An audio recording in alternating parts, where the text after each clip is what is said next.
Good morning. It's not a beautiful day today. It's a bit overcast and it was raining earlier on.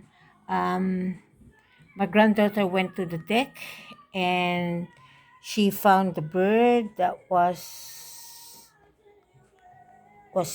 uh, Lucas having a go at it. Mia, was Lucas having a go at it? Yeah. So what was Lucas doing to it? He just had him in his mouth. Oh, so did you try and grab? No, he let it go.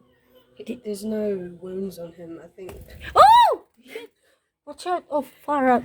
Watch out that he's not gonna hurt himself more. I think he's about ready to be released. I think shall we release him at the? At the back? No, at the back of the house. Because if you release him there, Lucas will end up getting him again. So anyway, that scared the living daylights out of me. Right.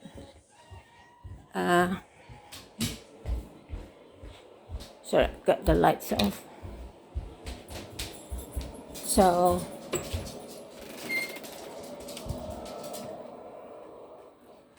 I'll have that one. Which part of the house shall we release it?